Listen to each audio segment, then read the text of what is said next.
Hola gente, ¿cómo están? Hoy he vuelto a cambiar de escenario porque el encierro va pesando, entonces bueno, por lo menos un poco de aire, así que espero que se escuche. Aprovecho para saludarlas, espero que se estén cuidando mucho, que en la medida de sus posibilidades estén en casa. Y bueno, lo que estuvimos haciendo en una primera instancia fue ir construyendo esta imagen de niñez y que decíamos que esta construcción es social y es histórica, ¿no es cierto? Y que hay distintos elementos que ustedes van a ir viendo, que por ejemplo hay un autor que muy fácilmente uno puede hacer una lectura que habla de los aparatos ideológicos del Estado, cómo a través de distintos dispositivos, instituciones, herramientas y configuraciones sociales, los sujetos nos vamos configurando como personas, ¿sí? En un momento dado y en un contexto social dado.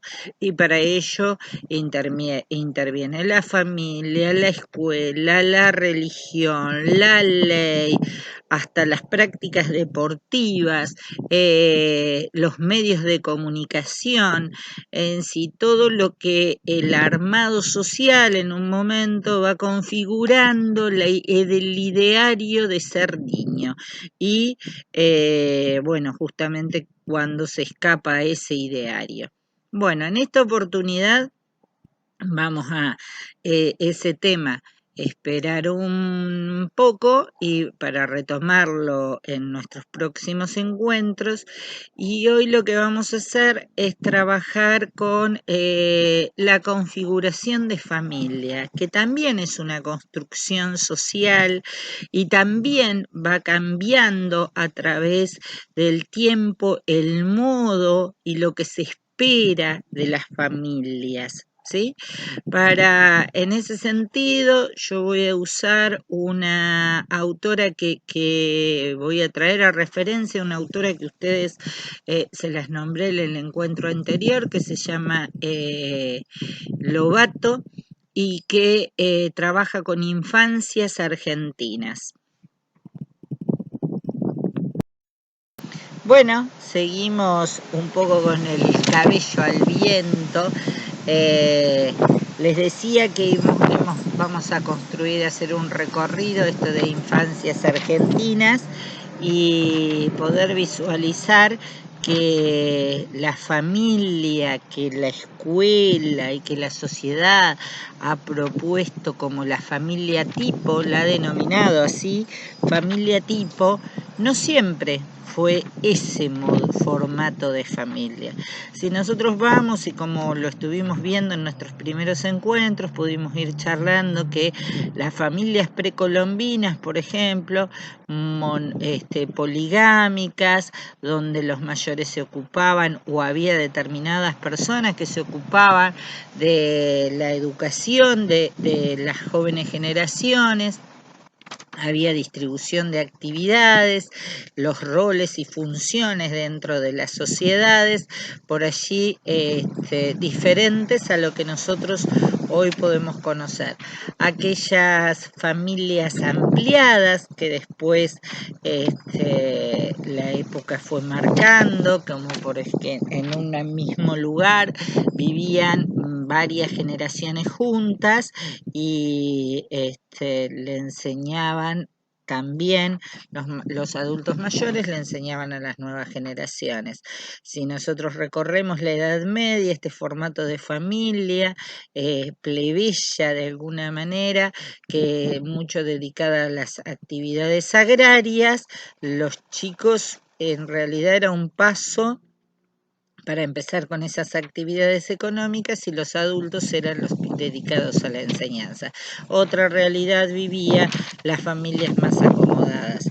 ¿sí? Pero esta cuestión de la familia ampliada, también en la construcción de la nobleza en un mismo, y ahí se incorporaba también con formatos convivientes a la nobleza con rasgos de parentescos o sin rasgos de parentescos, pero habitando un mismo lugar, un palacio, por ejemplo, y algunos se dedicaban a la educación de sus hijos. Bien, esta familia europea de alguna manera va instaurando esto de la monogamia y de ir estableciendo estas relaciones parentales, padres-hijos, patriarcales, ¿sí? Bien, este recorrido nos va a llevar en un momento a la revolución industrial y allí el modelo de familia, esta modernidad va a ir imponiendo como modelo de familia la familia que se le llama la familia nuclear. Papá, mamá, la nena, el nene, el perro y el gato, ¿sí? Con pocos hijos, que generalmente habitando las ciudades, va a ir conformando ese modelo, y ese modelo es el que se va a ir instaurando y que la escuela lo va a tomar. Si uno hace un recorrido por los libros, va a ver que siempre aparece este relato de mamá, papá, ¿sí? Señora madre, señor padre. Bueno, esto y las lecturas también empieza a construirse esto de qué hace mamá y qué hace papá, las actividades, el estereotipo de género y de función adentro de una casa. Esta familia, ¿sí? Si hoy por hoy, si yo preguntara a ustedes, seguramente me estarían contestando que en realidad hay familias. Bueno, el viento pudo conmigo, así que he regresado al interior. Bueno, fuimos viendo que esta tipología de familia nuclear se ha sentado mucho en nuestra sociedad. Si nosotros vemos los libros de texto, cómo los docentes se dirigen a las familias, en realidad siempre están hablando de la familia nuclear. Esto nos ha acompañado muchísimo tiempo. Si yo hoy les preguntara qué es la familia, ustedes seguramente me estarán hablando de, bueno, rasgos de parentescos, estarán hablando de distintas constelaciones monoparentales, ensambladas, ampliadas, homosexuales, heterosexuales.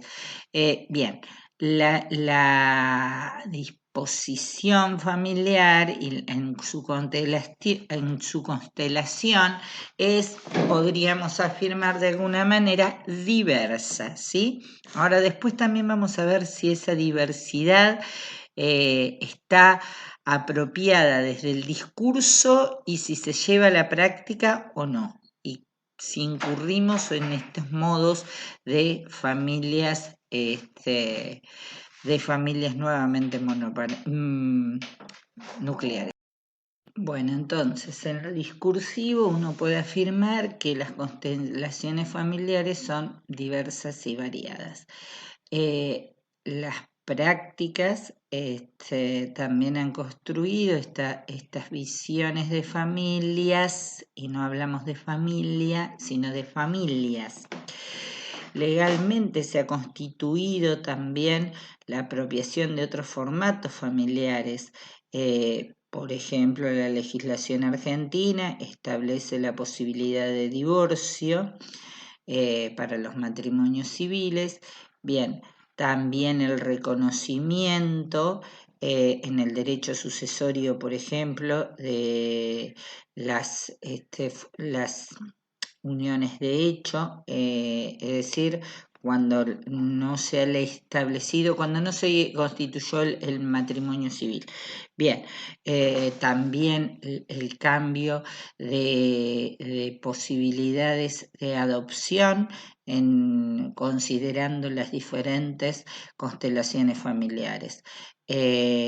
también ha legislado y está en vías de esta cuestión de donación de óvulos, de espermas y demás. Entonces, ha habido amplitud. La posibilidad del matrimonio igualitario. Bueno, estas construcciones legales que han ido avanzando en justamente establecer como legal prácticas sociales que en realidad se venían haciendo desde hacía mucho tiempo. Uno siempre puede afirmar que justamente la ley a veces llega cuando en realidad las prácticas sociales hace rato que tenían su existencia, ¿bien? Y en buena hora que vayan reconociendo estos aspectos de las prácticas sociales de nuestras sociedades, valga la redundancia. Bien, de alguna manera entonces quiero mostrarles que hoy por hoy la afirmación es casi unívoca, que son familias, las constelaciones. Y yo siempre les pregunto, ¿y cuál es la mejor familia? Entonces los alumnos pero todos a coro me responden, no, las buenas familias son todas. Sí, yo los aplaudo y estoy totalmente de acuerdo con ustedes. La constelación familiar no hace a la práctica afectiva, de ninguna manera.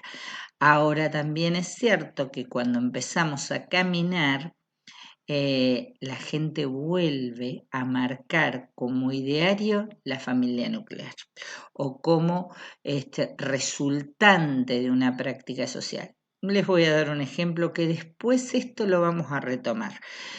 Cuando la maestra llama a las familias, le pone, señores padres, nos reunimos tal día o tal hora. Mamá de fulanito, ¿sí? A las mamás del jardín, a los padres, ¿sí? Entonces vuelve a tener en ese ideario, y no quiero imaginarles cuando dicen expresiones tal, los padres de hoy no se preocupan por sus hijos, o qué sé yo, ¿qué querés? Con esta construcción de familia, ¿qué querés que salga el chico? Bien, dan por sentado como siguen teniendo en el ideario esa familia nuclear. Y las otras familias, en realidad, algún problemita puede estar teniendo. ¿Se entiende? Por supuesto que no es mi postura de ninguna manera, ¿sí? Pero es lo que uno después va visualizando un problema de aprendizaje o de conductas disruptivas de un alumno y seguramente algo tiene que ver la familia y que no tiene ese formato ideal que de alguna manera nos ha quedado en algún lugar, ¿sí? Y que se sigue sosteniendo socialmente. Bueno, esto que les decía de vincular justamente las prácticas al ideario de la familia nuclear, lo vamos a ver con mayor profundidad y vamos a ver justamente, les dejo, las que son madres, que revisen los cuadernos de comunicados de sus hijos, seguramente van a encontrar estas expresiones que les digo. Las que tienen que hacer actividades escolares, seguramente también van a encontrar en los libros de textos esta cuestión y más, ir profundizando un poco más. Vamos a continuar con esta cuestión de los roles y las funciones y la determinación de género en las actividades. Pero bien, esto será para un próximo trabajo. En estos momentos vamos a empezar a trabajar cómo las familias se han vinculado a través del tiempo con la escuela. Para eso nosotros vamos a usar un libro que el autor es Isabelino Sieder, que nos va y una autora que es una colega, una trabajadora social, Liliana Ag, que, bueno, de alguna manera va a ir diciendo cómo las escuelas se han ido relacionando con la familia para después poder construir entre ustedes y yo cuál sería el ideario de relación escuelas, familias en estos tiempos de cambios y en estos tiempos de construcción. Bien, entonces el primer recorrido que vamos a hacer, este autor llama a la escuela esa relación como de cuña. ¿Qué significa la relación de cuña? Que la escuela nace justamente para establecer determinada apropiación cultural. Lo que el chico traía de su casa era totalmente nefasto. Entonces había que sacarlo. Ustedes piensen que en la construcción escolar sarmientista les va a decir que estaba plagado de barbarie. Por lo tanto, el chico tenía que olvidar lo que traía, ¿sí? La escuela era el templo del saber. Entonces, esto de cuña, de sacar, de separar, de que el chico se apropie de otros formatos y de otras visiones. Terribles expresiones con respecto a la cultura que nuestros niños tenían. Hay un relato de Miriam Soswell que cuenta que en el nacimiento de las escuelas mexicanas tuvieron que las alambraron porque las familias querían usar los patios escolares y demás como lugares recreativos.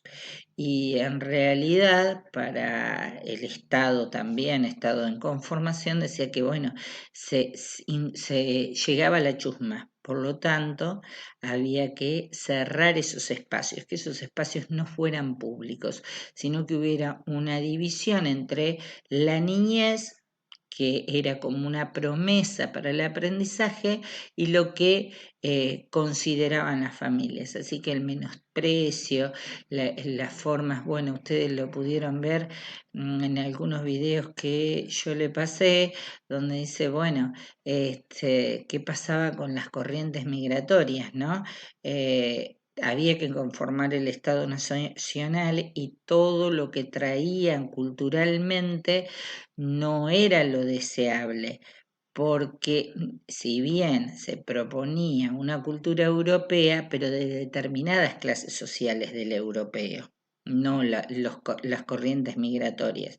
Muchísima consideración y desvalorización en ese aspecto tuvieron, por ejemplo, la gente que vivía en conventillos, entonces como prácticas a desterrar, ¿sí? Entonces la escuela con esos formatos tenía que dar otras miradas, otras cosmovisiones, otras apropiaciones de la cultura y de la moral. ¿Sí? Las escuelas nacen con dos elementos importantes: el aprendizaje de una determinada cultura y una práctica de acciones que tenían que ser con la moralidad, el control social, la construcción de una imagen. Bien, a esto se le llamó la escuela como cuña, la relación cuña.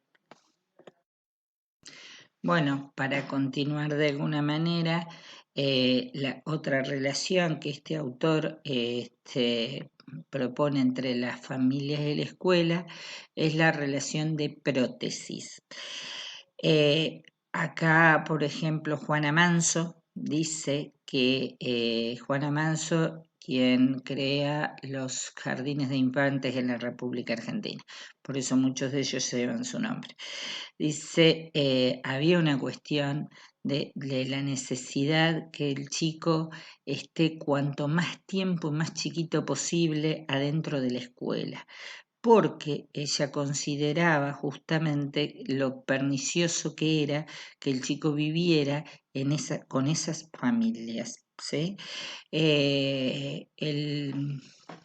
En cuanto, también hay un relato de Elvira Rawson, segunda médica argentina, que en realidad para explicarles, pertenecen a la corriente del higienismo. El higienismo es una visión de la salud que como ausencia de enfermedades físicas y morales. ¿Sí? La medicina argentina nace desde esta visión de higienista.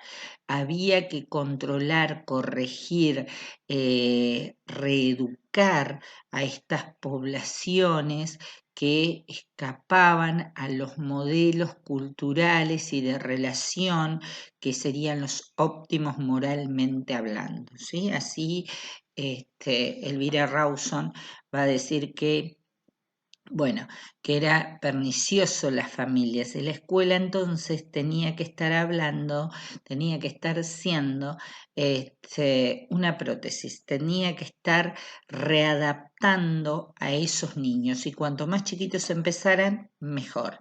Acá también van a hacer el tema de la escuela como internado, ¿sí?